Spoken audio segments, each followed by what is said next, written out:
ሰላም እንግዲህ ዛሬ ሂውመን ሄር ተጠቃሚ የሆናችሁ ሰዎች እንዴት አድርገን ከዛ ከሂውመን ሄር ነፃ እንውጣ ለምትሉት እንደው ሀሳብ ብዬ ያልኩትን ነገር ላጋራችሁ ነው ወደ እናንተ የመጣሁት። በመጀመሪያ እንደምታዩኝ እኔ የራሴን ናቹራል ፀጉሬን ነው የምጠቀመው። በእርግጥ አንዳንድ ጊዜ ስፔሻል ኦኬዥኖች ሲኖሩኝ እጠቀማለሁኝ እና የሂውመን ሄር ወይም ደግሞ የዊግ ተቃዋሚ አይደለሁኝም። ማንም ሰው የመረጠውን የማድረግ መብቱ ነው እና የሰው መብት አከብራለሁኝ፣ የሰው መብት አልነካም። ነገር ግን መተው እየፈለጋችሁ ወይም ደግሞ መቀነስ ለምትፈልጉ ሰዎች እንደ ሀሳብ ይዤ የመጣሁት ነገር ምንድን ነው? በአንድ ቀን ተነስታችሁ የሂውመን ሄሩን በቃ ከዛሬ ጀምሮ አላደርግም ብላችሁ ብትሉ በፍጹም ሊሆን አይችልም። ምክንያቱም የለመዳችሁት ማንነት ምንድን ነው? ያንን ፀጉራችሁን ስታዩ ያንን ቮሊዩም ኖሮት ነው የምታውቁት እና በአንድ ጊዜ አውልቃችሁ ብትጥሉት ጭር ያላችሁ መስሎ ስለሚሰማችሁ ልትወዱት አትችሉም። ራሳችሁን የምታዩ መስሎ አይሰማችሁም። እና ምንድነው ማድረግ ያለባችሁ? ኤግዛምፕል ልስጣችሁ እስኪ። ረዥም ፀጉር ያላት ሴት ኦቨርናይት ተቆርጣ ብትመጣ፣ ቦብ ተቆርጣ ብትመጣ ራሷን ማየት አትችልም። ሁለተኛ ደግሞ በአካባቢያችንም ላይ ያሉ ሰዎች ወይ ምን ነው ፀጉርሽ እንደዚህ ሆነ እንደዛ ሆነ ማለታችን፣ ኮመንት መስጠታችን አይቀርም እና ያ የበለጠ ሾክ እንዲያደርጋት ራሷን እንዳትቀበል ያደርጋል ማለት ነው።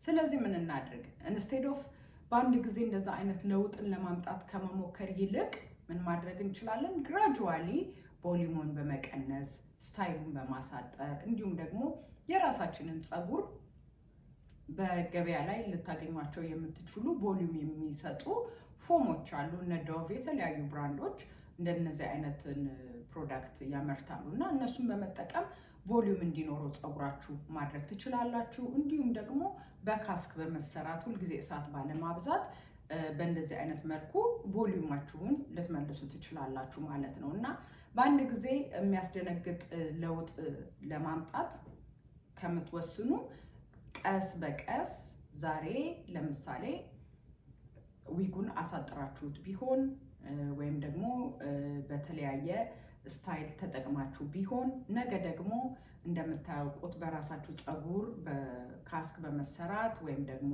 እንዳልኳችሁ ቮሊዩም የሚሰጡ እነዚህን ፎሞች በመጠቀም በእነሱ አይነት ነገሮች ብትሞክሩት እና የተለያዩ አይነት ለእናንተ የሚሰራላችሁን አይነት መፍትሄዎች ብትሞክሩና ቀስ እያላችሁ ዋናው ፖይንት ምንድነው? ቀስ እያላችሁ ኦቨርናይት ተነስቶ ማንም ሰው ለውጥን የሚወድ የለም። ኤግዛምፕል ሯጮች አሁን እንግዲህ እዛ ደረጃ ላይ ለመድረስ ስሎሊ ፕራክቲስ አድርገው ነው አይደለ? ፕራክቲስ በጣም በብዙ ፕራክቲስ አይደለ እዛም ጋር የሚደርሱት። እናንተም ኤቭሪዴይ ለእናንተ ፊታችሁን ስታዩት የምትወዱትን አይነት ስታይል በመጠቀም ቀስ በቀስ ወደዛ መድረስ ትችላላችሁ ማለት ነው። ይሄንን ሞክሩት፣ በዛውም ይጠቅማችኋል። ፀጉራችሁን በቀላሉ ትሪት ማድረግ ትችላላችሁ። አየሩ እንዲገባ እንዲተላለፍ ማድረግ ትችላላችሁ። በምታበጥሩት ጊዜ ፀጉራችሁ ብለድ ሰርኩሌሽን እንዲኖረው ያደርጋል። እነዚህም ሁሉ ቤኔፊቶች ነው ሉዝ የምናደርገው።